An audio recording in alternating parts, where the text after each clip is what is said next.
அஸ்ஸலாமு அலைக்கும். Hi everyone. எல்லாரும் எப்படி இருக்கீங்க? அல்ஹம்துலில்லாஹ் நாங்க எல்லாருமே சூப்பரா இருக்கோம். இன்னைக்கு பார்த்தீங்கன்னா, ரமலான் 2வது நாளு. இன்னைக்கு வந்து காலையில தொழுது முடிச்சுட்டு, அடுத்து இன்னைக்கு சஹருக்கு என்ன நான் சாப்பாடு செஞ்சிருக்கேன்னா, ஒயிட் ரைஸு, புளிக்குழம்பு, அதோட வந்து தயிரு, முட்டை, அப்பளம். இதுதான் வந்து செஞ்சிருந்தேன். நானும் என் ஹஸ்பண்டு தான் வந்து இன்னைக்கு நோன்பு வச்சிருந்தோம்.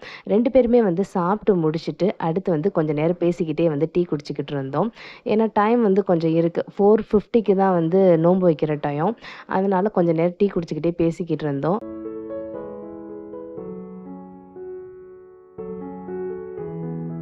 الله الرحمن الرحيم பிஸ்மில்லாஹிர் ரஹ்மானிர் ரஹீம். نويت நவைத்து صوم حديث சௌமஹதின் عن أداء அன் அதாயி فضل ஃபர்லி رمضان ரமலானி هذه السنة ஹாதிஹி சனதி لله تعالى லில்லாஹி தாலா. இந்த வருடத்தின் இந்த வருடத்தின் ரமலான் மாதத்தின் ரமலான் மாதத்தின் பிரதான நோன்பை ஃபர்லான நோன்பை நோர்க்க அல்லாவிற்காக நியத்து செய்கிறேன். ஆமீன். நோன்புமே வந்து வச்சு முடிச்சுட்டு, அப்படியே கொஞ்சம் நேரம் பார்த்தீங்கன்னா, ஹஸ்பண்டும் நானும் வந்து பேசிக்கிட்டு இருந்தோம். எப்பயுமே பார்த்தீங்கன்னா, எங்களுக்கு இந்த ரமலான் மாசத்துல தான் வந்து அதிகமா பேசுவோம். ஏன்னா நோன்பு வச்சுட்டு ஒரு 1/2 அன் ஹவர், 1 ஹவர் கிட்ட வந்து ஃப்ரீயா வந்து பேச முடியும். மத்த டயத்துலலாம் பார்த்தீங்கன்னா, லீவே உங்களுக்கு மந்த்லி 2 டேஸ் தான். அந்த 2 டேஸுமே வந்து ரொம்பலாம் வந்து பேசுறதுலாம் கிடையாது. அவங்க வெளி வேலைக்கு இருப்பாங்க, இல்லாட்டி படுத்திருப்பாங்க. இந்த மாதிரி நான் வேலை பார்த்துக்கிட்டு இருப்பேன். அந்த மாதிரி ஒரு சிச்சுவேஷன்லாம் இருக்கும். ரொம்ப வந்து பேசுறதுன்னா மத்த நாட்கள்லாம் பேச முடியாது. இந்த 2 நாள் லீவ்ல தான் வந்து பேச முடியும். ஆனா, இந்த ரம்லான் மாசத்துல பார்த்தீங்கன்னா, தினமுமே வந்து உட்காந்து பேசுவோம். ஏன்னா வந்து நோன்பு வச்சு முடிச்சுட்டு அப்படியே கொஞ்சம் நேரம் வந்து ஃப்ரீயா வந்து பேசுற மாதிரி இருக்கும். அதுக்கப்புறம் வந்து அவங்க ஆஃபீஸ்க்கு வந்து ரெடி ஆயிட்டு போவாங்க. மத்த நாள்லாம் பார்த்தீங்கன்னா, காலையில 8 மணிக்கு ஆஃபீஸ் கிளம்புறாங்களா, அதோட பார்த்தீங்கன்னா, நைட்டு வந்து அவங்க வர 8:30 ஆகும். ஒரு சமயம் பார்த்தீங்கன்னா 11:00, 12:00 இந்த மாதிரி அன்டைம்ல கூட வருவாங்க. ஸோ இந்த மாதிரி வந்து ஃப்ரீயா வந்து பேசுறதுக்கு வந்து டைம் இருக்காது. மார்னிங் டிஃபன் வந்து பிள்ளைகளுக்குமே குடுத்துட்டு, அடுத்து வந்து மதியானம் லஞ்சுக்கும் வந்து நான் ரெடி பண்ண ஆரம்பிச்சுட்டேன். பாப்பாக்காண்டி வந்து இன்னைக்கு வந்து சௌசௌ வந்து பருப்பு போட்டு தான் வந்து வச்சிருந்தேன். பாப்பா பார்த்தீங்கன்னா, இன்னைக்கு காலையில வந்து ஒழுங்காவே வந்து சாப்பிடல. ஏன்னா, அவங்களுக்கு வந்து ஏதாச்சும் காய் இருக்கணும், இல்லாட்டி கூழ் இந்த மாதிரி இருந்தா கொஞ்சம் நல்லா சாப்பிடுவாங்க. பாப்பாக்கு வந்து இந்த சத்து மாவு ரொட்டி இதெல்லாம் வந்து ரொம்ப பிடிக்கும். அதனால வந்து அது செஞ்சு குடுக்கலான்னு சொல்லிட்டு, இந்த பால்வாடியில குடுப்பாங்கல்ல சத்து மாவு, அதுவும் தேங்காய் துருவல் பார்த்தீங்கன்னா, ஒரு 1/2 மூடி தேங்காய் எடுத்து துருவி அதோட சேர்த்துட்டு, சுடு தண்ணீல போட்டு மாவு வந்து பெனஞ்சிருக்கேன். பெனஞ்சிட்டு லேசா கையாலேயே தட்டி, தோசை கல்லுல போட்டு ஆயில் ஊத்தி வந்து சுட்டோம்னா சூப்பரா இருக்கும். இது வந்து பாப்பா, தம்பி 2 பேத்துக்குமே வந்து ரொம்ப ஃபேவரைட் எப்பயுமே வந்து. அதனால இத வந்து செஞ்சு குடுத்துரலான்னு சொல்லிட்டு 2 பேத்துக்குமே வந்து செஞ்சு குடுத்துட்டேன். அவங்களுக்குமே வந்து சாப்பாடு வந்து மாமி தான் வந்து ஊட்டி விட்டுக்கிட்டு இருந்தாங்க. அதுக்கப்புறம் வந்து நான் வந்து காய்கறிலாம் வந்து மாமா வாங்கிட்டு வந்திருந்தாங்க. அதெல்லாம் வந்து எடுத்து வச்சிரலான்னு சொல்லிட்டு, அதையெல்லாம் வந்து எடுத்து வச்சுக்கிட்டு இருந்தேன். காலிஃப்ளவர்லாம் பார்த்தீங்கன்னா, அப்படியே பூவோடலாம் தூக்கி வைக்க மாட்டேன். எப்பயுமே வந்து கட் பண்ணி வச்சுருவேன்.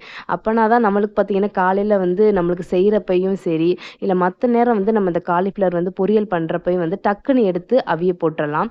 இல்லாட்டி அப்போ உட்காந்து கட் பண்ற மாதிரி இருக்கும். அதனால காலிஃப்ளவர மட்டும் எப்பயுமே வந்து கட் பண்ணி வச்சுருவேன் ஃப்ரிட்ஜில.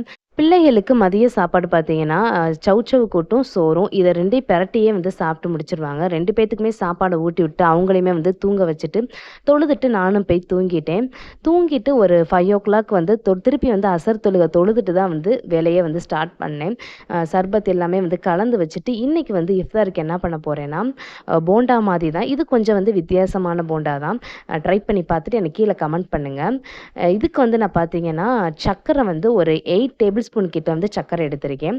அதோட வந்து ஒரு 3 வாழைப்பழம். இது 2யும் மட்டும் போட்டு ஃபர்ஸ்ட்டு மிக்ஸியில நல்லா வழுவழுன்னு அரைச்சுருங்க. அரைச்சுட்டு மைதா மாவு பார்த்தீங்கன்னா, இந்த டம்ளர் இருக்கு பார்த்தீங்கன்னா, குட்டி டம்ளர் தான். இந்த டம்ளர்ல 2 டம்ளர் தான் மாவு எடுத்திருக்கேன். அதே டம்ளர்ல வந்து 1/2 டம்ளர் வந்து பசும்பால் வந்து காய்ச்சி ஆற வச்சது வந்து சேர்த்திருக்கேன்.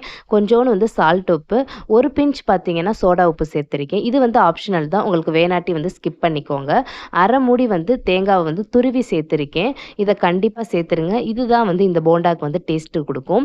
தண்ணி எதுவுமே வந்து மிக்ஸ் பண்ணிறாதீங்க. நான் சொன்ன அளவுல சேர்த்தீங்கன்னா, இந்த பதத்துக்கு வந்துரும். இதான் வந்து கரெக்ட்டான பதம். அ கொஞ்சம் வந்து உங்களுக்கு மாவு ரொம்ப கெட்டியா இருந்துச்சுன்னா, லேசா கொஞ்சோண்டு பசும்பால் இல்லாட்டி வந்து தண்ணி சேர்த்துக்கோங்க. இதே டைப்ல வந்து மைதாக்கு பதிலா வந்து கோதுமை மாவும் சேர்த்து பண்ணலாம். அதுவுமே வந்து டேஸ்ட்டு சூப்பரா இருக்கும். இந்த போண்டா பார்த்தீங்கன்னா, லோ ஃப்ளேம்ல வச்சு தான் வந்து போடணும். அப்பதான் வந்து உள்ள வந்து நல்லா குக் ஆகும். நல்லா வந்து கோல்டன் ப்ரவுன் கலர் வந்தோனே வந்து எடுத்துருங்க. டேஸ்ட்டு சூப்பரா இருக்கும்.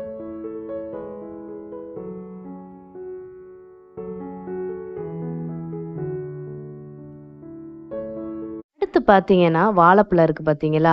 வாழைப்பழத்த வந்து நான் கட் பண்ற மாதிரி நீல வாக்குல வந்து கட் பண்ணிக்கோங்க.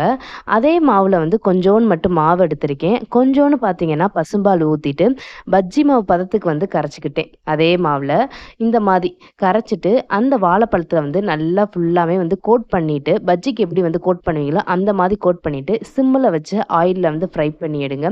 நல்லா புசு புசுன்னு சூப்பரா இருக்கும்.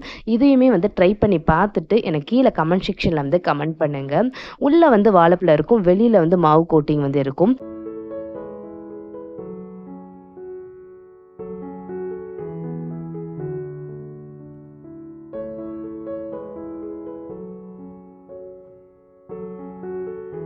இந்த வேலையெல்லாம் வந்து முடிச்சுட்டு, அடுத்து வந்து ரோஸ் மில்க்குமே வந்து ரெடி பண்ணிடலான்னு சொல்லிட்டு, அதையுமே வந்து ரெடி பண்ணி வச்சுட்டேன். பாதாம் பிசினு, சப்ஜா விதை இதெல்லாம் எல்லாமே வந்து மிக்ஸ் பண்ணிட்டேன்.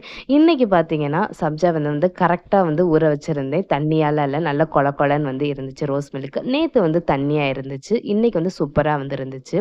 அதையுமே எடுத்து ஃப்ரிட்ஜில வச்சுட்டு, கொஞ்சம் வெசல்ஸ்லாம் வந்து இருந்துச்சு. அதையுமே வந்து கழுவி போட்டுட்டேன். இஃப்தாருக்குமே பார்த்தீங்கன்னா, டைமிங் வந்துருச்சு. அதோட நோம்புமே வந்து தொறந்துட்டு, அதோட போய் தொழுக போயிட்டேன். தொழுதுட்டு கொஞ்ச நேரம் வந்து குர்ஆன் ஓதிட்டு, ஒரு 7:30க்கு மேல தான் வந்து திருப்பி வந்து சஹருக்கு வந்து சாப்பாடு செய்ய வந்தேன். இன்னைக்கு வந்து சஹருக்கு என்ன செய்ய போறேன்னா, தக்காளி கூட்டு தான் வந்து வச்சிருந்தேன். அடுத்து வந்து காலையில ஏதாச்சும் பார்த்துக்கலான்னு சொல்லிட்டு, தக்காளி கூட்டு மட்டும் வச்சுக்கிட்டு, அதோட வந்து எடிட்டிங் ஒர்க்கும் வந்து பார்த்துக்கிட்டு இருந்தேன். தம்பி வந்து நல்லா தூங்கிக்கிட்டு இருந்தாங்க. பாப்பா மட்டும் அங்கிட்டு, இங்கிட்டு வந்து விளையாண்டுக்கிட்டு இருந்தாங்க. அதனால வந்து டிஸ்டர்பன்ஸே இல்லாம எடிட்டிங் ஒர்க் இருந்துச்சு. அதையுமே வந்து பார்த்துக்கிட்டு இருந்தேன்.